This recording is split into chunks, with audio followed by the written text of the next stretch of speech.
할렐루야. 우리 옆사람과 오늘 좀 비가 와서 축 처지죠? 저만 그런가요? 비가 와서 축 처지는 것 같은데 인사하겠습니다. 사랑을 축복합니다. 사랑을 축복합니다. 네, 사랑을 축복합니다. 오늘 말씀은 요한복음 12장 12절부터 19절로 조건 없는 예수님의 사랑에 대해서 함께 말씀을 나누려고 합니다. 조건 없는 예수님의 사랑. 자, 오늘 말씀은 여러분 종료주일에 대한 말씀입니다. 고난주간과 또 부활주일, 또 종료주일은 우리에게 있어서 너무나 중요한 날입니다. 고난주간은 예수님께서 우리를 위해 십자가에 못 박히시던 그 주간을 고난주간이라고 합니다. 돌아오는 월요일부터 고난주간이 이제 시작되는데, 특별히 그 가운데, 그 주 가운데에 예수님께서 금요일에 십자가에 못 박히셔서 우리를 대신해서 돌아가시죠. 그래서 돌아오는 금요일에는 예수님께서 우리를 위해 돌아가셨다고 해서 성금요일로 우리가 지킵니다. 그리고 오늘은 예수님께서 예루살렘에 입성하시는 이제 종료주일로 지키게 됩니다. 다음 주는 어떤 주일이에요? 그러면 부활주일이죠. 다음 주는 부활주일이죠. 그래서 매년마다 찾아오는 종료주일, 또 고난주일, 고난주간, 또 부활주일을 형식적으로 보내는 것이 아니라 나를 위해 이 땅에 오셔서 죽으시고 부활하신 예수님의 은혜와 사랑에 우리가 더욱더 감사하고 우리도 예수님처럼 살겠다는 다짐과 소망이 나타나는 귀한 시간이 되기를 간절히 소망합니다. 매주마다 오니까 뭐 똑같지 뭐 이렇게 생각하는 것이 아니라, 우리가 이 주간을 하나님 왜 허락하셨을까요? 우리가 1년 동안 이 주간을 기억하면서 날마다 살아야 되는 것이죠, 사실은. 그렇죠? 그런데 우리는 특별하게 이 주간이 돼야만 예수님의 십자가와 사랑을 기억할 때가 많은 것 같습니다. 오늘이 왜 종료주일이냐면, 예수님께서 십자가에 못 박혀 죽으시려고 예루살렘에 들어가셨어요. 그때 사람들이 종려나무 가지를 흔들면서 예수님을 환영했는데, 이 종려나무의 의미는 무엇이냐면 아름다움과 승리를 상징하는 거였어요. 종려나무는 아름다움과 승리. 그런데 이상하죠? 예수님께서 우리를 위해 십자가에 못 박혀 죽으시기 위해 예루살렘에 입성하셨는데 아름다움과 승리의 상징인 종려나무 가지를 막 흔들었단 말이에요. 오늘 하나님이 주신 본문 말씀을 통해서 예수님이 곧 죽으심을 당하시는 상황이지만 그 상황이 왜 우리에게 승리를 주시는 상황인지, 또 이 고난주간에 우리는 어떤 마음을 가지고 예배해야 되는지, 또 주님께 나아가야 되는지 함께 은혜 받는 시간이 되었으면 좋겠습니다. 오늘 본문 말씀을 보면 예수님께서 베단이라는 곳에서 하루를 지내시고 예루살렘을 향해 가십니다. 베단이는 어떤 곳이냐면 11장 말씀을 보니까 예수님께서 죽은 나사로를 살리셨는데 그 죽었던 나사로가 살고 있던 지역이 어디냐면 바로 베단이라는 지역이었어요. 그랬던 베단이 지역에서 예루살렘을 향해 가고 계시던 중이었습니다. 그런데 12절 말씀을 보니까 예수님께서 예루살렘에 들어가실 때 많은 무리가 그 소식을 듣고 이런 행동을 하죠. 12절부터 13절입니다. 제가 읽어볼게요. 그 이튿날에는 명절에 온 큰 무리가 예수께서 예루살렘으로 오신다는 것을 듣고 종려나무 가지를 가지고 맞으러 나가 외치되 호산나 찬송하리로다 주의 이름으로 오시느니 곧 이스라엘의 왕이시여 하더라. 이렇게 나와 있습니다. 여기서 말하는 큰 무리는 유월절을 지키기 위해서 온 무리들입니다.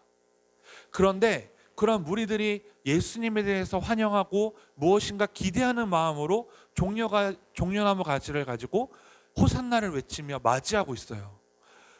종려나무 가지는 무엇을 의미한다고 했어요? 아까? 아름다움과 승리를 의미한다고 했죠. 그렇죠? 그럼 호산나는 어떤 것을 의미할까요? 구원하소서라는 뜻으로 기쁨과 승리를 표현하는 환호성이에요. 그러니까 우리가 와 막 하면 와 했는데 왜 이렇게 우울해? 라고 말할 사람 없죠. 와 이렇게 했는데 야 너 기분 안 좋아? 라고 말할 사람 없잖아요. 와 했으면 어떤 거예요? 와 너 기분 좋은가 보다. 제가 연기를 잘 못해서 와 굉장히 기쁘게 표현한 거예요.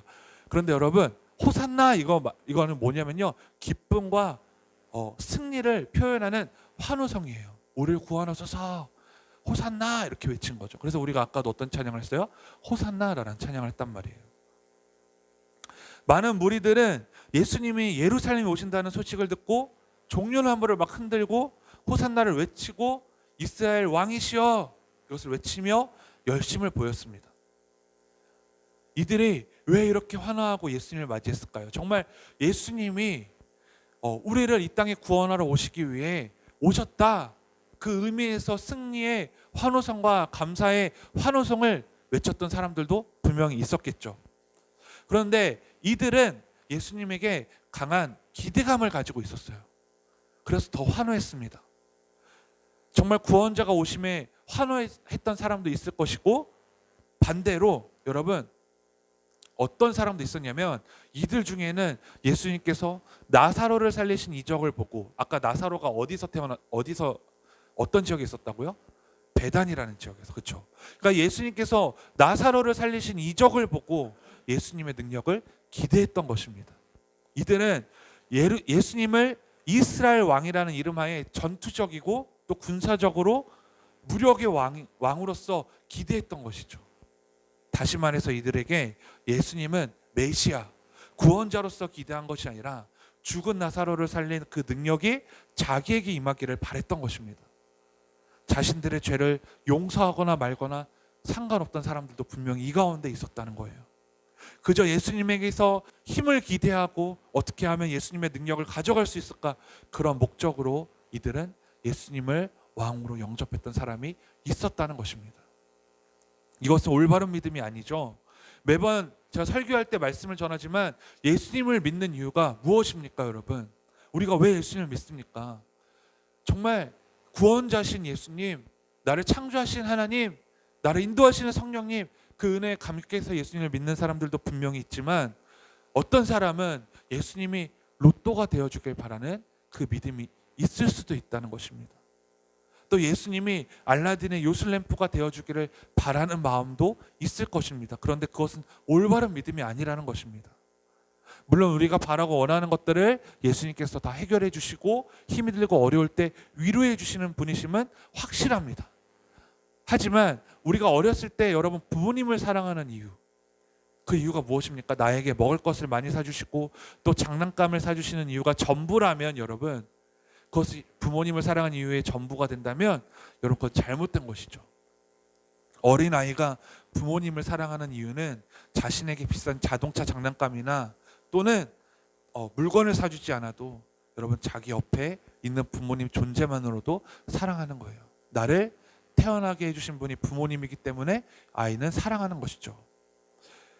우리가 예수님을 사랑하는 이유는요, 예수님이 나에게 무엇인가 많은 것들을 내가 기대하고 바라고 원하는 것들을 해주셔서가 아니라, 나를 이 땅에 창조하신 하나님, 또 나를 구원하신 예수님, 나를 인도하시는 성령님의 존재만으로도 내가 예수님을 사랑해야 된다는 것입니다. 그 의미가 변질되지 말아야 내가 예수님을 믿는 올바른 목적을 가진 믿음이 된다는 것이죠. 사랑하는 여러분, 우리의 입장에서 예수님을 통해 많은 것을 얻기 위해서 또 어쩔 수 없어서 예수님을 사랑하고 믿는 일이 절대로 없기를 간절히 소망합니다. 반대로 생각해 볼까요, 여러분? 예수님이 왜 나를 사랑하실까요? 나를 사랑하시는 이유에 대해서 한번 생각해 보셨어요? 예수님은 우리가 무엇인가 뛰어나서 사랑해 주시는 것이 아니었어요. 우리가 많은 것을 가져서 예수님이 사랑하는 것이 아니었다는 거예요. 심지어 예수님은요, 내가 예수님만 바라보니까 사랑하시는 것도 아니었다는 사실이에요. 예수님이 우리를 사랑하시는 조건은 아무것도 없습니다. 예수님은 우리가 가진 것이 없어도 사랑하시고, 내가 부족해도 예수님은 나를 사랑하신다는 거예요. 심지어 예수님은 우리가 예수님을 바라보지 않을 때도 사랑해 주신다는 것이에요. 이게 진정한 사랑이죠. 그런데 우리는 조건을 바라보고 예수님을 사랑할 때가 참 많습니다. 여러분, 예수님이 먼저 나를 사랑하시기 때문에 내가 예수님을 사랑할 수 있음을 믿으시기 바랍니다. 그래서 나에게 죄에서 구원받게 하시려고 죽으시고 부활하신 이유는 바로 나를 사랑하시기 때문이라는 거예요. 자, 다시 말씀으로 넘어가서 그렇게 기대하고 있던 많은 무리에게 예수님은 이런 모습을 보이십니다. 14절부터 15절 우리 다 함께 읽어보겠습니다. 14절부터 15절 시작. 예수는 한 어린 나귀를 보고 타시니 이는 기록된 바 시온 따라 두려워하지 말라 보라 너의 왕이 나귀 새끼를 타고 오신다함과 같더라. 아멘. 자, 예수님이 환호하는 사람들 앞에서 예루살렘에 입성하시는 모습이 이제 잘 나타나고 있는 것입니다. 예수님께서는 멋진 말을 타고 경호를 받으며 레드카펫을 밟으시면서 입성하셨습니까? 아니죠. 예수님은 나귀 새끼를 타고 힘없는 백성들이 흔드는 종려나무를 보시면서 여러분 예루살렘에 입성하셨다는 거예요. 이 땅을 창조하시고 주인 되시는 하나님의 아들 예수님이 예루살렘에 입성하시는 모습은 너무나 초라한 모습이었어요. 하나님의 아들, 이 땅의 창조주의 아들이신 예수 그리스도, 왕이신 예수 그리스도라고 찾아볼 수 없을 만큼 너무나 초라한 모습으로 예루살렘에 입성하셨다는 것입니다. 여러분, 왜 왕이신 예수님이 예루살렘에 입성하실 때 멋진 말이 아닌 볼품없는 나귀 새끼를 타고 입성하셨을까요? 그 이유가 바로 구약성경 스가랴 9장 9절에 나오는데 함께 읽어볼게요. 우리 화면을 보고 스가랴 9장 9절입니다. 자, 스가랴 9장 9절 시작. 시온에 따라 크게 기뻐할지어다. 예루살렘에 따라 즐거이 부를지어다. 보라, 내 왕이 내게 임하시나니 그는 공의로우시며 구원을 베푸시며 겸손하여서 나귀를 타시나니 나귀의 작은 것 곧 나귀 새끼니라. 아멘. 자, 여러분 이 말씀에 보면 예수님께서 왜 나귀 새끼를 타고 입성하시는지 세 가지를 찾아볼 수 있어요. 제가 다른 색깔로 저기 표시를 해놨죠. 첫 번째는요, 공의로우시기 때문이래요. 공의로우시기 때문에. 두 번째는 구원을 베푸시기 위해서, 구원을 베푸시기 때문에. 그리고 마지막 세 번째는요, 뭐예요? 겸손하시기 때문에 라는 거예요. 공의롭기 때문에, 구원을 베푸시기 때문에, 겸손하시기 때문에. 여러분, 보통 사람들은, 보통 세상의 왕들은 뭘 타고 입성하겠어요? 왕을 타고 입성하죠. 나귀를 타지 않아요. 말은요, 이 당시에 무엇을 의미했냐면 정복을 상징하는 동물이래요. 정복을 상징하는 동물. 그래서 말을 타고 들어가는 것은 정복자로 들어가는 것을 의미합니다. 이제 성 안에 있는 사람들은 말을 타고 오는 왕에게 복종해야겠죠. 세상의 왕은 자기 뜻을 내세웁니다.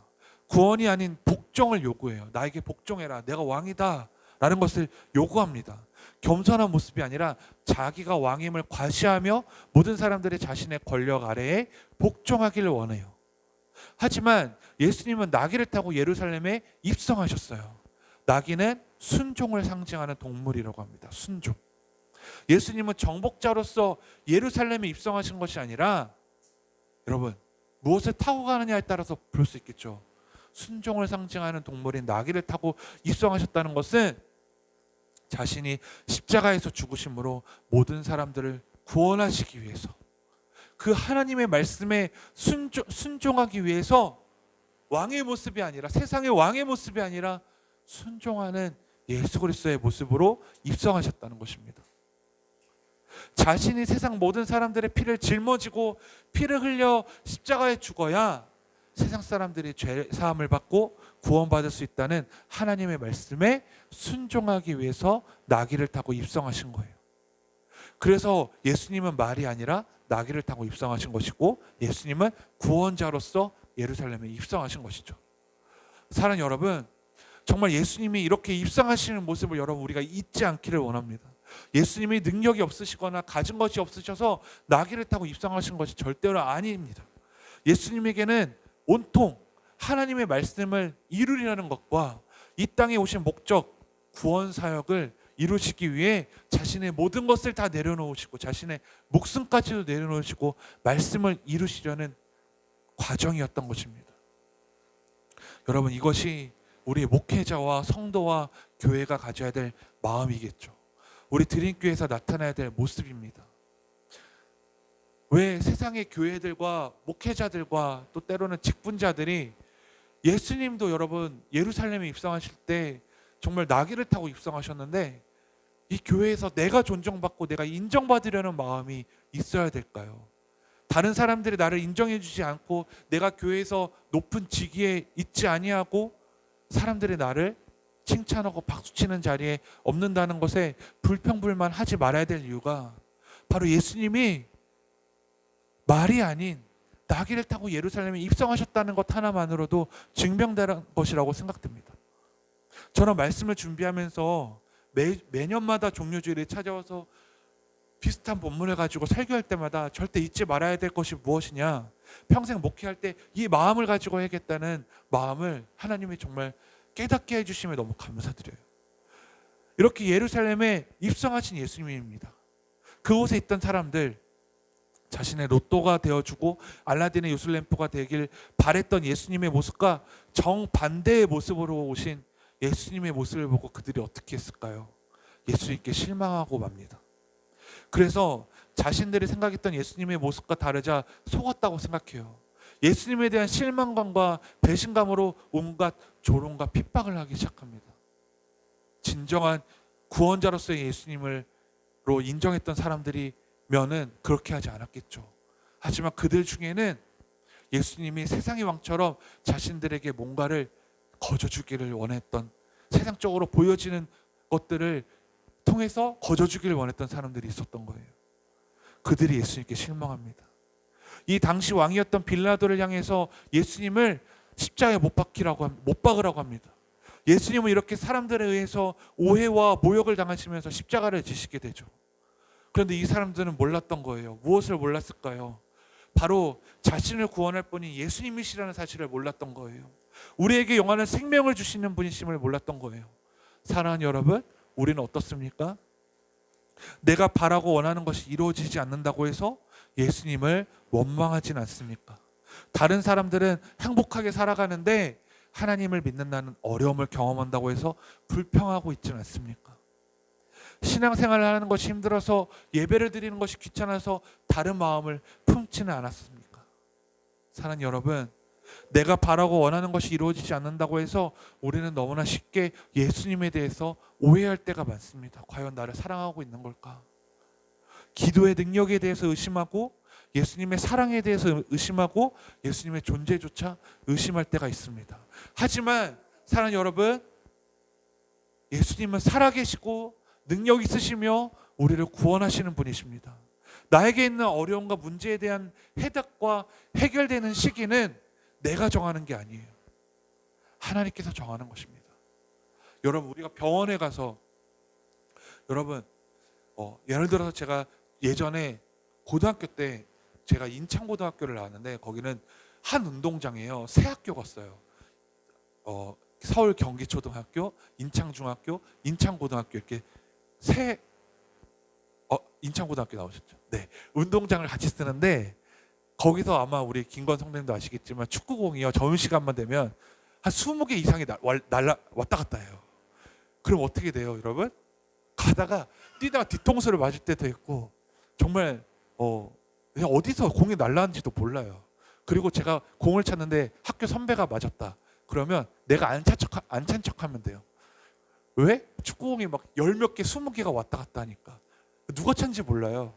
그리고 그 맞은 선배도 누가 때렸는지 의심도 안 해요. 아, 누가 찼는데 내가 맞았나 보다. 근데 어느 날 제가 축구를 했는데 우리 팀 골키퍼가 공을 안 차는 거예요. 그래서 제가 뒤를 딱 돌아봤는데 어떻게 된지 아세요? 딱 돌아보는 순간 공이 눈을 맞은 거예요. 그때 뿔테 안경을 썼는데 눈에 맞으면서 뿔테 안경이 부러지니까 그 플라스틱 얼마나 날카로워요. 얼굴에 긁고 갔는데 딱 했는데 손에 갑자기 피가 한 뭉탱이가 피로 막 쏟아지기 시작하는 거예요. 얼굴이 찢어진 거죠. 그래서 구급차를 타고 성형외과를 가서 12번을 꼬맸던 기억이 나요. 그런데 여러분, 제가 의사 선생님한테 이렇게 말하죠. 아마 이틀 뒤에 제가 아물 거라고 예상됩니다. 이틀 뒤에 아물게 해주세요 라고 말합니까? 아니죠.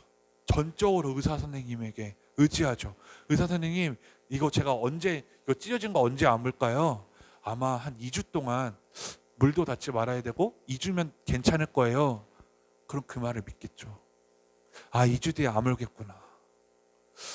심지어 우리가 사람인 의사 선생님 말도 그렇게 믿고 기다리는데, 여러분, 어떤 것들을 행할 때 내 스스로 결정할 때가 너무나도 많다는 거예요. 그 기도의 응답조차 이번 주 안에 해결돼야 됩니다.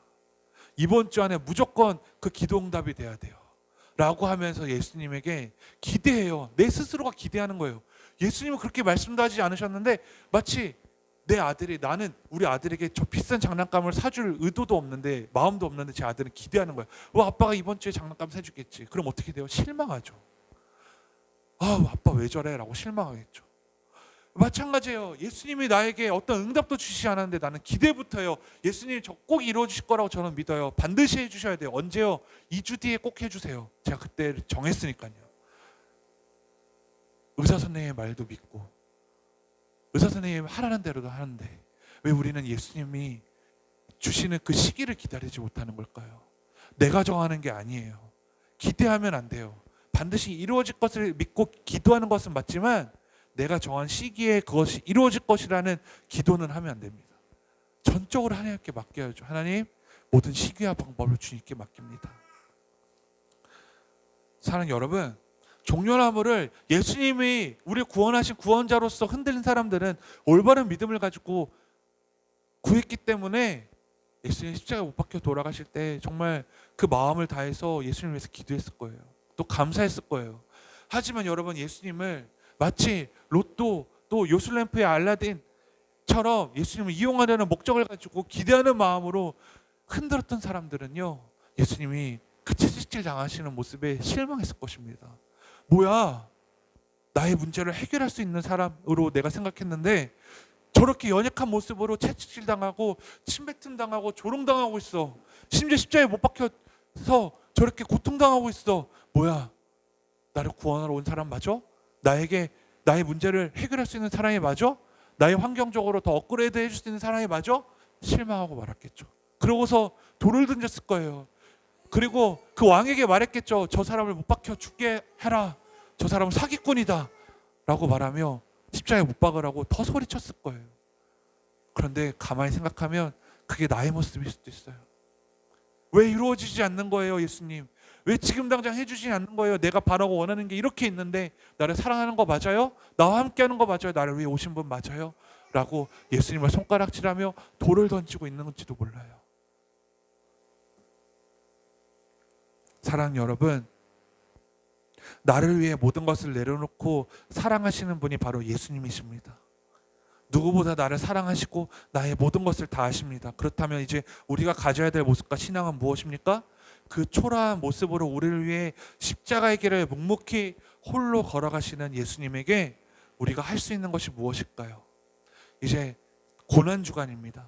진심으로 예수님을 사랑하는 것이 여러분 삶에서 나타나기를 소망합니다.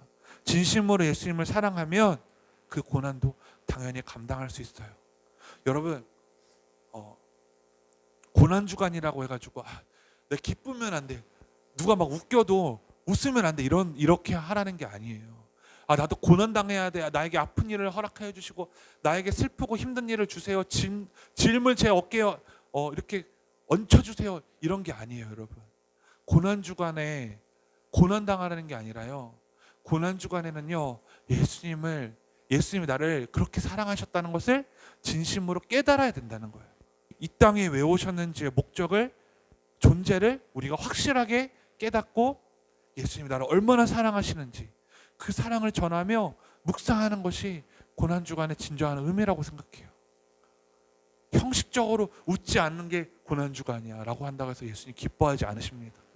예수님 이 땅에 왜 오셨는지, 어떻게 고난을 당하셨는지, 나도 그 고난을 감당하기 위해서 예수님을 더 사랑하는 마음을 달라고 기도하며 그 십자가에 걸으셨던 그 말씀을 내가 기억해서 예수님을 사랑한다고 고백하는 것이 이 고난주간에 가장 필요한 모습이 아닐까 생각됩니다. 사랑하는 여러분, 매년 찾아오는 고난주간과 부활주일이라고 생각하지 마시고 돌아오는 고난주간만큼이라도, 또 돌아오는 부활주일만큼이라도 예수님을 위해서 우리가 최선을 다해 살아보기 원합니다. 특별히 내일부터 시작되는 특별 새벽 기도회를 통해서 우리가 예수님께 온전하게 드려지길 소망합니다. 아무런 죄도 없으신 예수 그리스도의 고난에 전심으로 예배하는 드림교회가 되길 소망합니다. 우리 함께 기도합시다.